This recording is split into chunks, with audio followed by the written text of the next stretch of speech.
नमस्कार, Amar Ujala the bonus में आपका बहुत बहुत स्वागत है। मैं हूं आपका दोस्त हर्ष वर्मा। आज का शो बेहद खास है। शुरुआत हम लोग एक बेहद शानदार खबर के साथ करते हैं और उसके बाद शेयरों से जुड़े तमाम जानकारी आपके सामने रखेंगे फिल्टर करके, और साथ ही ब्रोकरेज के नए टारगेट्स क्या हैं वो भी आपको बताएंगे। तो आप देखिए, शेयर बाजार में लगातार तीसरे दिन गिरावट रही और बड़ा जो सपोर्ट लेवल है 24,500 का वो भी टूट गया। लेकिन अच्छी खबर क्या निकल कर आई? अच्छी खबर क्या निकल के आई हम आपको बताते हैं कि भारत की अर्थव्यवस्था ने इस वित्तीय वर्ष की पहली तिमाही में 7.8% की शानदार बढ़ोतरी हासिल करी है। ये पिछले साल की 6.5% की वृद्धि से भी कहीं ज्यादा है यहाँ पर, और 6.7% के अनुमान से को भी इसने बिल्कुल पीछे छोड़ दिया है। और ये ना सिर्फ डोनाल्ड ट्रंप को जो जिस तरीके से उन्होंने बयान दिया था कि डेड इकोनॉमी कहा था, उसके बयान को मुंह तोड़ जवाब है, बल्कि दूसरी ओर सोमवार को बहुत सारे एक्सपर्ट्स ये कह रहे हैं कि इस बिना पर एक शानदार मूवमेंट जो है बाजार में देखने को मिल सकता है।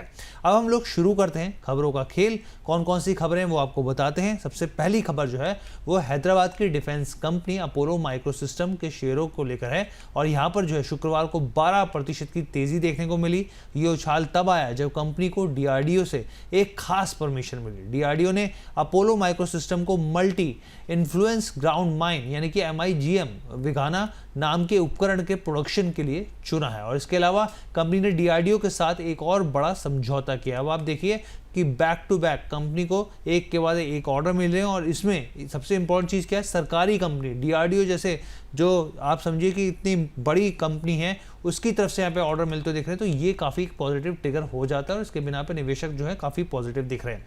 अब यहाँ पर अगर थोड़ा सा फ्लैशबैक की बात करें यहाँ पर, तो जून तिमाही में शानदार प्रदर्शन किया था कंपनी ने। Q1 के अगर नतीजे देखें, नेट प्रॉफिट जो है वो डबल हुआ था, यहाँ पर करीब 17.5 करोड़ पे पहुंच गया था यहाँ पे, और जबकि पिछले साल 8 करोड़ 8.5 करोड़ के आसपास था। कंपनी की कुल इनकम में भी आप देखिए 46% का यहाँ पे जंप देखने को मिल रहा, और साथ ही अगर आप यहाँ पे आय देखें तो 134 करोड़ रही थी, जबकि पिछले साल 92 करोड़ के आसपास रही थी। यानी कि ईयर ऑन बेसिस पे भी आप देखिए ज़बरदस्त ग्रोथ देखने को मिल रही है। अब ऐसे में एक्सपर्ट्स क्या कह रहे हैं? अब एक्सपर्ट की राय ये है कि भाई आप देखिए लगातार 22 कारोबारी सत्रों में जो है अपोलो के शेयर में 67% का जंप आया। आप सोचिए कितना बड़ा जंप है। पिछले 5 सेशन में यहाँ पे ज़बरदस्त वॉल्यूम देखने को मिल रहा है खरीद बिक्री को लेके। अब जो ये संकेत है वो साफ तौर पे दे रहा है कि ये अपने एकदम चरम लेवल पे, हाई लेवल पे पहुंच गया है। डोमेस्टिक ब्रोकरेज फर्म वेंचुरस सिक्योरिटीज़ की बात करें तो उन्होंने अपोलो माइक्रोसिस्टम को लॉन्ग टर्म के लिहाज से 450 रुपये का यहाँ पर जो है उसका लक्ष्य दिया है। अब हम लोग आगे बढ़ते हैं। इस हफ्ते ओला इलेक्ट्रिक मोबिलिटी के शेयरों में भी देखें तो ज़बरदस्त धुआंधार तेज़ी देखने को मिली। शेयर 50 रुपये के पार निकल गया, और ये तेज़ी तब आई जब कंपनी ने ये ऐलान किया कि उसे अपने जनरेशन 3 स्कूटर पोर्टफोलियो के लिए PLI यानी कि प्रोडक्शन लिंक्ड इंसेंटिव सर्टिफिकेशन मिल गया है। कंपनी ने स्टॉक एक्सचेंज को दी गई जानकारी में बताया कि उसके सभी 7 S1 जनरेशन 3 स्कूटर मॉडल्स जो हैं उसको सर्टिफिकेशन हासिल हुआ है। ओला इलेक्ट्रिक ने ये कहा कि उसका जो Gen 3 पोर्टफोलियो कंपनी की कुल बिक्री का ये 56% हिस्सा बनाता है, और ऐसे में ये सर्टिफिकेशन काफ़ी अहम हो जाता है। अब आप PLI सर्टिफिकेशन के फ़ायदे भी समझ लीजिए, क्या फ़ायदे होते हैं। कंपनी को अब 2028 तक सेल्स वॉल्यूम के 13 से लेकर 18% तक जो है इंसेंटिव मिलेगा। अब देखिए कंपनी जो घरेलू चीज़ों का इस्तेमाल करके जब एक पूरे तरीके से प्रोडक्ट को बनाएगी तो वहाँ पर सरकार की तरफ से यहाँ पर क्या होता है, इंसेंटिव मिलता है। इससे कंपनी की प्रॉफिटेबिलिटी में जो होता है वो और बेहतर स्थिति देखने को मिलती है।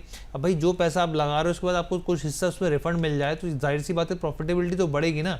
अब ओला इलेक्ट्रिक के अगर आप Gen 2 और Gen 3 दोनों स्कूटर के पोर्टफोलियो को PLI को अगर हम लोग बात करें तो वहाँ से भी फायदा जो है मिलता हुआ दिखेगा, और साफ तौर पे कंपनी का कहना है कि उनका जो लक्ष्य है EBITDA पॉजिटिव होना है, और ये सर्टिफिकेशन इस लक्ष्य को पाने में काफ़ी अहम भूमिका निभा सकता है। इससे ग्राहकों को भी बेहतर EV जो कंपटीशन की कीमतों में यहाँ पर बेहतर स्थिति में देखने को मिलेगी। और अगर आप वित्तीय प्रदर्शन की बात करें, जून तिमाही की बात करें, तो यहाँ पर नेट लॉस जो था वो कंपनी का अगर आप पिछली तिमाही से कंपेयर करें तो वो घटा था यहाँ पर।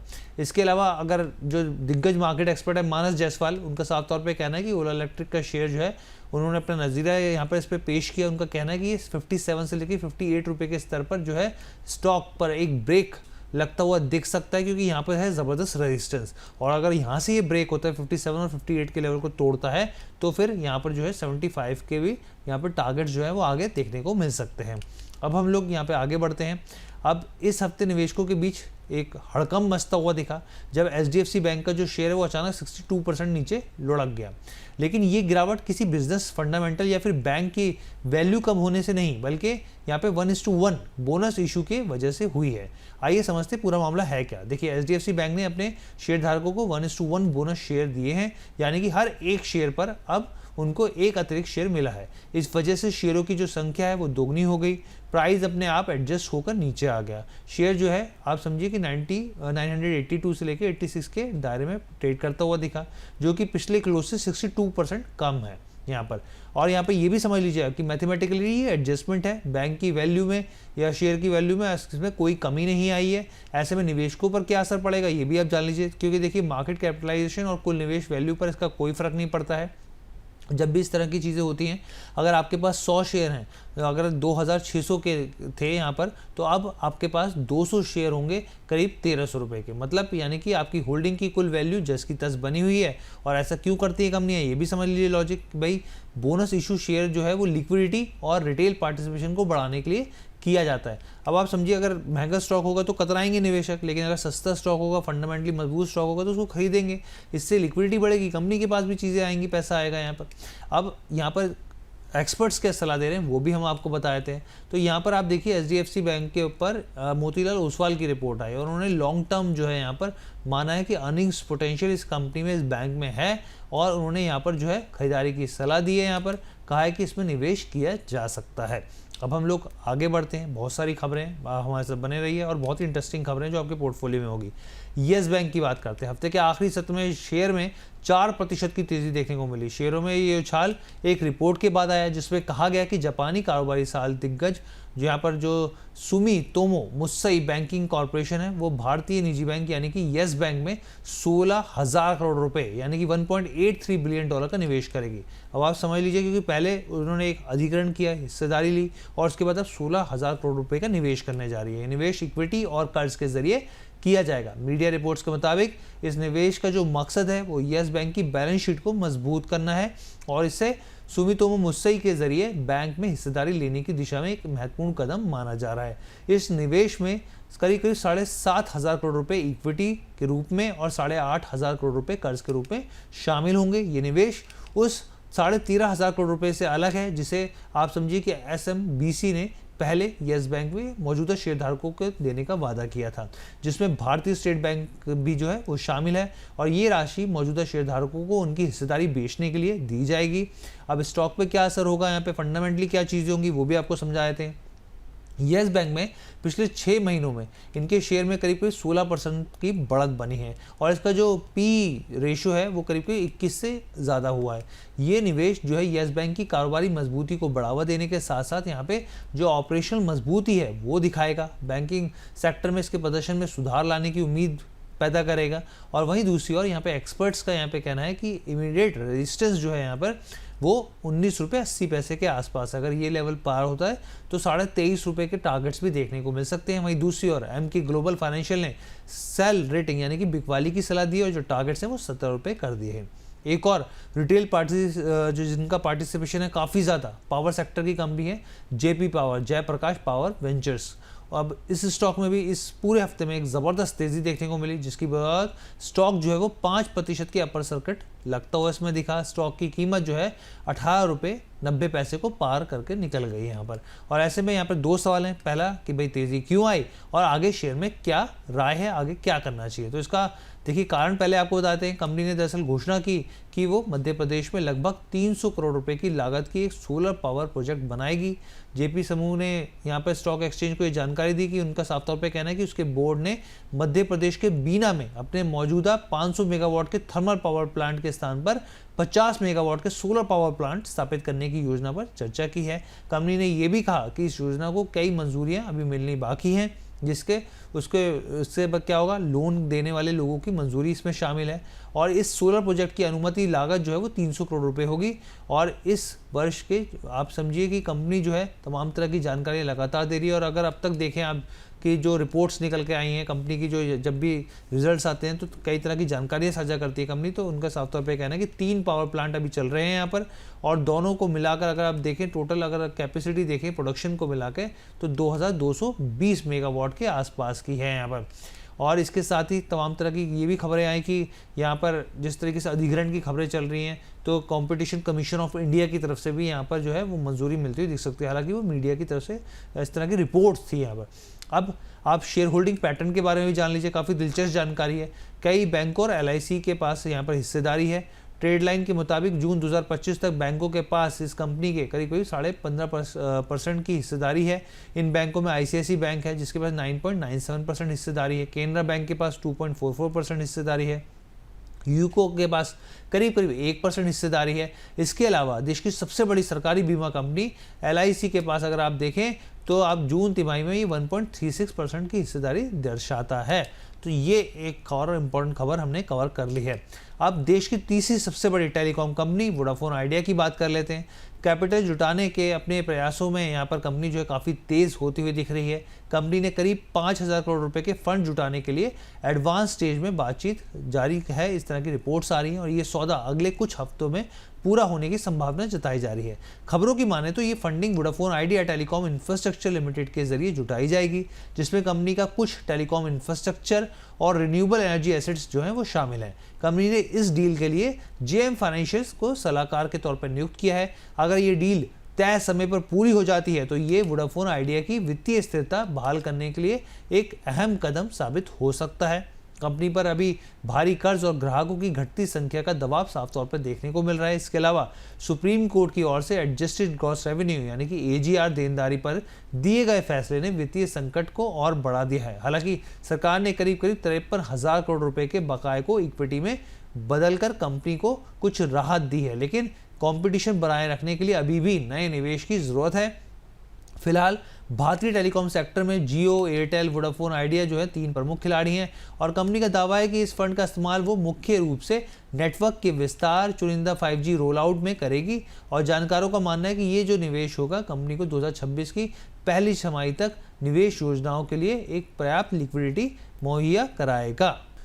अब हम लोग आगे बढ़ते हैं। देश की सबसे बड़ी passenger car manufacturing Maruti Suzuki ने ई-विटारा के नए मॉडल का प्रोडक्शन शुरू कर दिया है। इन तमाम खबरों के बीच शेयरों ने नया ऑल टाइम हाई बनाया। शेयर जो 14,895 पर पहुंचते हुए दिखे और इसके बाद से ही ब्रोकरेज ने इस शेयर पर काफ़ी बुलिश स्टांस रखा है। यहाँ पे ब्रोकरेज फर्म ने, अगर आप फिलिप कैपिटल की बात करें तो मारुति सुजुकी ई-विटारा इलेक्ट्रिक SUV समेत नए मॉडलों की शुरुआत और अनुकूल सरकारी नीतियों को आने वाले महीनों में कंपनी की ग्रोथ के प्रमुख फैक्टर्स के रूप में देख रहा है। यहाँ पे इसके आधार पर ब्रोकरेज फर्म का कहना है कि आने वाले समय में स्टॉक में 15% तक की तेजी देखने को मिल सकती है। आप सोचिए, अब लगातार देखिए बैक टू बैक 2 बार तो मैंने ही देख लिया कि इसने एक नया ऑल टाइम हाई बनाया, उसके बाद भी 15% की और तेज़ी होगी यहाँ पर। तो आप खुद अंदाज़ा लगाइए स्टॉक कहाँ तक जा सकता है। यहाँ पे मारुति सुजुकी के हंसलपुर प्लांट में ई-विटारा का उत्पादन शुरू होगा।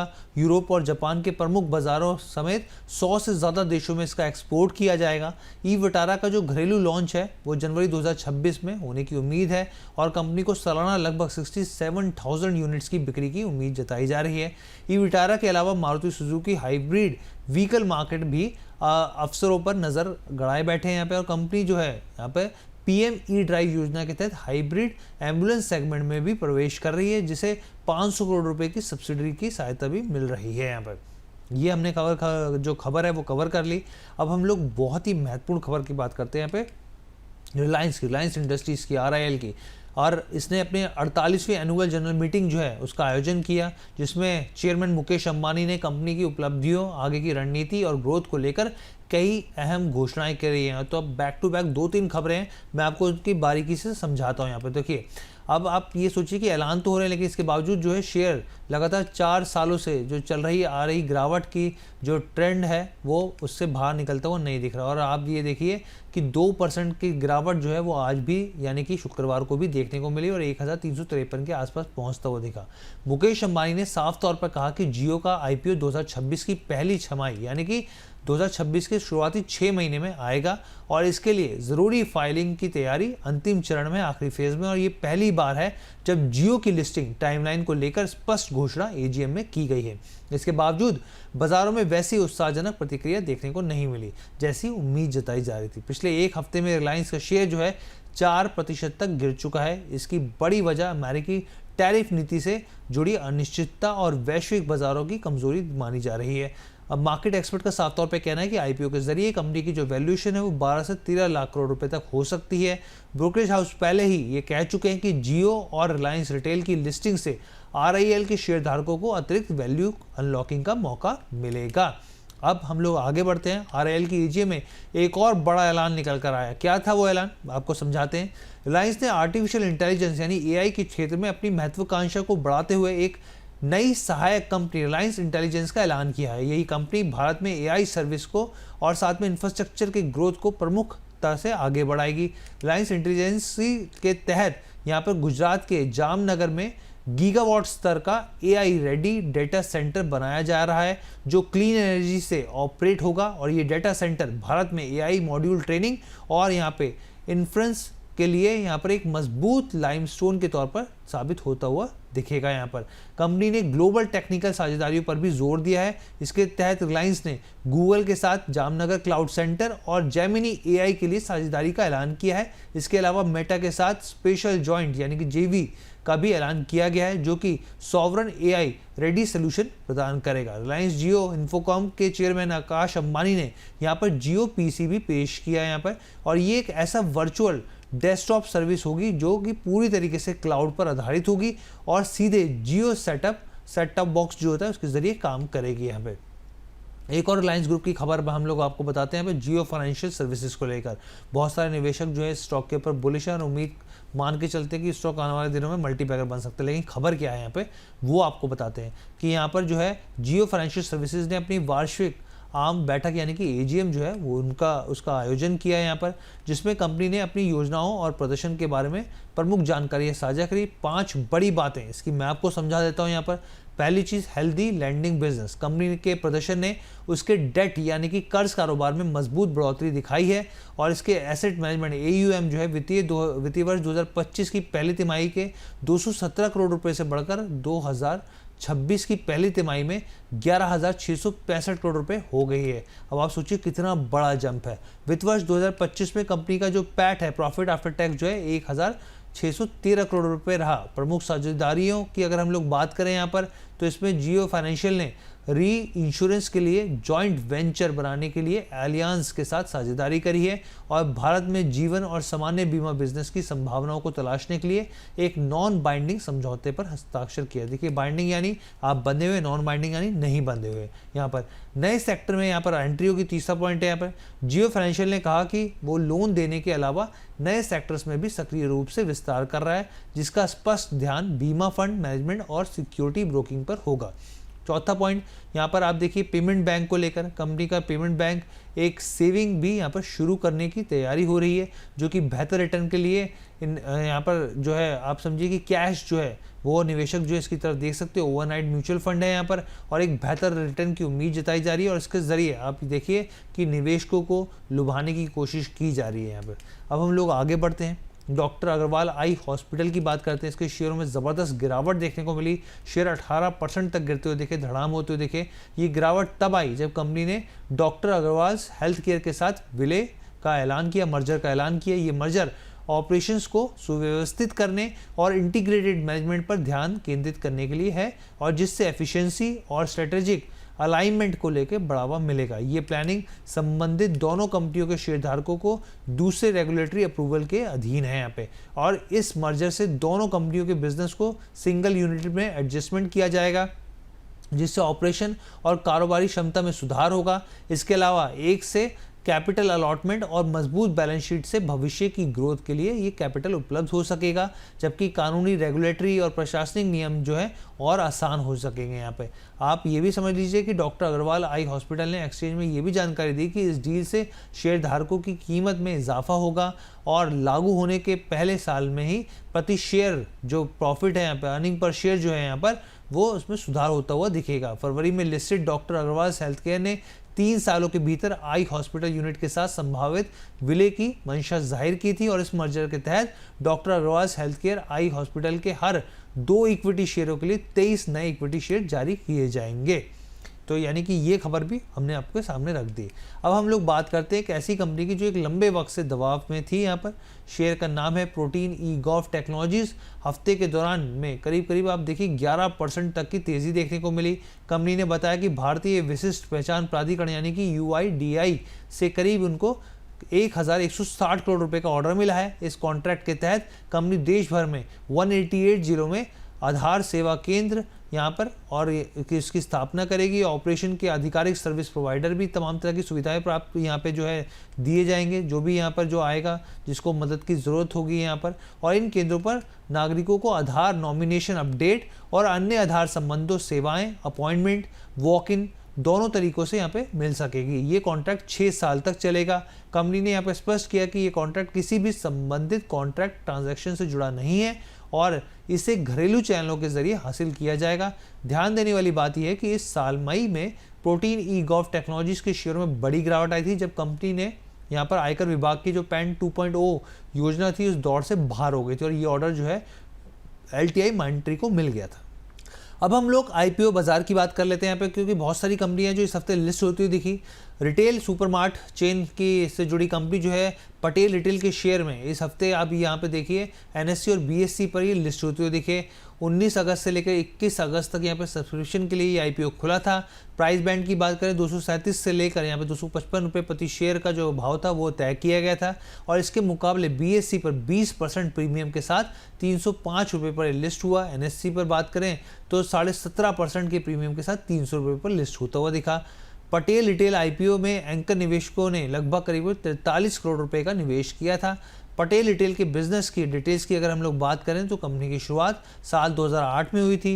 ये कंपनी रिटेल सुपरमार्ट चेन के कारोबार में एक्टिव है। कंपनी के स्टोर पटेल आर मार्ट के नाम से जाने जाते हैं। मौजूदा समय में ठाणे और यहाँ पर रायगढ़ क्षेत्रों में कंपनी के 43 स्टोर जो हैं वो मौजूद हैं, ऑपरेट किए जा रहे हैं। दूसरे IPO की बात कर लेते हैं जिस IPO का काफ़ी ज़्यादा बस था। विक्रम सोलार के शेयरों की हम लोग बात कर लेते हैं, इनकी भी लिस्टिंग होती हुई दिखी। विक्रम सोलार के शेयर BSE पर करीब 2.4% प्रीमियम के साथ 340 पर लिस्ट हुए। NSE पर जो है करीब 1.81% की प्रीमियम के साथ 338 रुपये पर लिस्ट हुए। हालांकि लिस्टिंग के बाद शेयरों में बम्पर तेज़ी देखने को मिली। विक्रम सोलार के IPO को भी शानदार यहाँ पर रिस्पॉन्स मिला, लेकिन सबसे इम्पोर्टेंट बात यहाँ पे रही कि लिस्टिंग के बाद स्टॉक में तेज़ी बनती हुई दिखी। यहाँ पर कोलकाता स्थित कंपनी के प्राइस बैंड की बात करें तो 315 से लेकर 332 रुपये तय किया गया था। विक्रम सोलार IPO की अगर हम लोग बात करें तो यहाँ पे 4.52 करोड़ शेयरों के फ्रेश इशू था जिसकी कीमत 1500 करोड़ रुपए तय की गई थी। आपको ये भी बता दें कि प्रोमोटर्स के पास कंपनी के 77% यहाँ पे शेयर थे जबकि बाकी 22.36% जनता के पास। यहाँ पे विक्रम सोलार का बिजनेस जो है, कंपनी अपने solar PV modules production capacity को कारोबारी साल 2026 तक 15.5 गीगावाट और कारोबारी साल 2027 तक 20.5 गीगावाट तक बढ़ा रही है और इससे बढ़ती मांग को पूरा किया जाएगा। इसके लिए कंपनी ग्रीनफील्ड और यहाँ पे ब्राउनफील्ड जो है प्रोजेक्ट्स पर काम कर रही है। कंपनी कारोबारी साल 2027 तक तमिलनाडु में 2 यूनिट के साथ 12 गीगावाट के सोलर सेल प्रोडक्शन में भी प्रवेश करेगी। अब हम लोग और एक और इम्पोर्टेंट खबर की बात करते हैं, ये काफ़ी सेटबैक के तौर पे आप मान सकते हैं इसको। भारत पर अमेरिका के जरिए अतिरिक्त टैरिफ लागू हुआ है 50% और एक्सपर्ट मान रहे हैं कि कुछ सेक्टरों पर इसका सीधा असर देखने को मिलेगा। टैरिफ की वजह से ख़राब हुए सेंटीमेंट्स का शेयर बाजार पर भी असर देखने को मिला। हम लोग देख ही रहे हैं जिस तरीके से पूरी सीरीज़ जो है वो काफ़ी ख़राब गई। इस हफ्ते आप ये देखिए कि निफ्टी ने अपने अहम स्तरों से वो नीचे आ गया और ख़राब संकेतों के बीच में IPO मार्केट पर भी इसका असर देखने को मिल रहा है। ना सिर्फ ग्रे मार्केट प्रीमियम पर असर है और बल्कि इस तरह की रिपोर्ट्स भी हैं। केदारा कैपिटल के निवेश वाली नॉन बैंकिंग फाइनेंस कंपनी जो है वेरिटास फाइनेंस लिमिटेड ने अपने लगभग 2800 करोड़ रुपए का IPO जो है फिलहाल के लिए टाल दिया। रिपोर्ट्स के मुताबिक अमेरिका के जरिए 50% टैरिफ लगाने के बाद निर्यात आधारित छोटी कंपनियों पर इसका सीधे तौर पर नेगेटिव इम्पैक्ट देखने को मिल रहा है। कंपनी ने इसके बाद ये साफ तौर पर कदम उठाया। हालांकि इस खबर की पुष्टि नहीं हुई है, रिपोर्ट्स साफ तौर पे कह रही है अमेरिका ने रूस से तेल खरीद के नाम पर भारतीय कंपनियों पर अतिरिक्त 25% का टैरिफ लगाया और इसका सीधा इम्पैक्ट MSME सेक्टर और खासतौर पर textile, gems, jewellery, auto components, chemical, seafood जैसे उद्योगों पर देखने को मिल रहा है। अब आप सोचिए ना, खुद NBFC कंपनी भी कैसे आएंगी यहाँ पर, क्योंकि जब आप ये देखिए स्मॉल एंड मीडियम एंटरप्राइजेज जो हैं उनको वहाँ पे छटनी होगी, उनके बिजनेस पे इम्पैक्ट होगा, तो फिर उनसे लोन लेगा कौन? और ऐसे माहौल में आईपीओ लाना तो फिर एक तरीके से आप समझिए कि गलत फैसला होता है। इसीलिए यहाँ पे साफ तौर पे आईपीओ को जो है पीछे हटते हुए कंपनी देखने को मिल रही है। अब हम लोग एक और इम्पॉर्टेंट खबर की बात करते हैं यहाँ पे, और ये देखिए बिजनेस के लिहाज से, बिजनेस अपडेट के लिहाज से काफ़ी इंपॉर्टेंट है। संवर्धन मदरसन इंटरनेशनल लिमिटेड की ओर से एक बड़ी जानकारी साझा की गई। कंपनी ने फाइलिंग में बताया कि कंपनी के बोर्ड ने एक महत्वपूर्ण फैसला लिया है और जापान की यूटाका गीकेन कंपनी लिमिटेड में 81% वोटिंग अधिकार वाली हिस्सेदारी, और साथ ही यहाँ पे ये शीतरिची कोगियो कंपनी लिमिटेड में 11% हिस्सेदारी हासिल करने की मंजूरी दे दी है। और ये अधिग्रहण कंपनी के पूर्ण मालिकाना वाली सहायक कंपनी मदरसन ग्लोबल इन्वेस्टमेंट्स बीवी के जरिए किया जाएगा। यूटाका ग्रीकेन जापान के कानूनी प्रावधानों के तहत रजिस्टर्ड और टोक्यो स्टॉक एक्सचेंज में लिस्टेड कंपनी है, जबकि शीतरिची उसकी सब्सिडरी कंपनी है जिसमें 62% हिस्सेदारी यूटाका गीकेन के पास है। इसके साथ ही यहाँ पे संवर्धन मदरसन सीधे या फिर अपनी पूर्ण मालिकान वाली सब्सिडरी कंपनी के जरिए Yutaka auto parts India private limited के 100% शेयर और वोटिंग अधिकार का अधिग्रहण करेगी। और ये अधिग्रहण संवर्धन मदरसन के ग्लोबल बिजनेस विस्तार के लिए एक महत्वपूर्ण कदम माना जा रहा है। यहाँ पे संवर्धन मदरसन इंटरनेशनल के शेयरों में इस खबर के बाद से तेज़ी देखने को मिली और जो स्टॉक है वो 94 रुपीज़ पर जाता हुआ यहाँ पर दिखा है। इसके अलावा एक और आखिरी इंपॉर्टेंट खबर आप देखिए, टेक्सटाइल स्टॉक्स की जो है वो ज़बरदस्त पिटाई देखने को मिल रही है यहाँ पर। क्यों मिल रही है? क्योंकि हम सब जानते हैं कि जिस तरीके से जो ऐलान हुआ है 50% का, तो चाहे आप वियतनाम की बात कर लीजिए, बांग्लादेश की बात कर लीजिए, दूसरी कंपनियों की, चाइना तक की बात कर लीजिए, हम लोग जो आगे बढ़ रहे थे तेज़ी से इन तमाम देशों से टेक्सटाइल के मोर्चे पर, तो टैक्स बढ़ने से हमारे पर बहुत बड़ा झटके के तौर पर देखने को मिल रहा है। और ऐसे में cotton exporter company Gokuldas export के शेयर में भारी गिरावट देखने को मिली। इस गिरावट की वजह जो है मैं आपको बता ही रहा हूँ कि यहाँ पर टैरिफ और ट्रंप की वजह से ये असर देखने को मिला। स्टॉक पूरे हफ्ते के दौरान 8% तक नीचे आ गया। और यहाँ पर आप लगातार जो है खबरें आपको बता ही रहे हैं। यहाँ पे एनालिस्टों का साफ तौर पे कहना है कि भारत के 87 अरब डॉलर करीब 2.2% जीडीपी के एक्सपोर्ट पर इसका असर पड़ता हुआ देख सकता है। कंपनी की तरफ से यहाँ पर जो है अगर वाइस चेयरमैन की बात करें, एमडी की बात करें, श्री वरम कृष्णन गणपति ने यहाँ पे साफ तौर पे CNBC TV 18 को एक इंटरव्यू दिया। उन्होंने कहा कि हम इंतज़ार करना होगा और एक्स्ट्रा 25% टैरिफ है वो किस तरीके से काम करेगा, हम लोग उसको ऑब्जर्व कर रहे हैं। और सरकार को इंडस्ट्री के लिए तुरंत सपोर्ट के लिए आगे आना चाहिए यहाँ पे। और भारत का जो सबसे बड़ा और पसंदीदा एक्सपोर्ट का जो क्षेत्र है वो टेक्सटाइल ही है यहाँ पर। तो ऐसे में जो है लगातार जो छोटे यहाँ पर SMEs हैं, यहाँ पर जो तमाम तरह के जिस तरह की इंडस्ट्रीज़ हैं वो सरकार से यहाँ पे राहत की डिमांड कर रहे हैं, जो कि सीधे तौर पे इम्पैक्टेड है। तो ये ओवरऑल शो था। आपको ये पूरा शो कैसा लगा ज़रूर बताइएगा। हमने पूरी कोशिश करी आपको खबरों को छाट कर पेश करने की, ब्रोकरेज के टारगेट्स बताने की। आपको कैसा लगा शो कमेंट करके ज़रूर बताइएगा। धन्यवाद।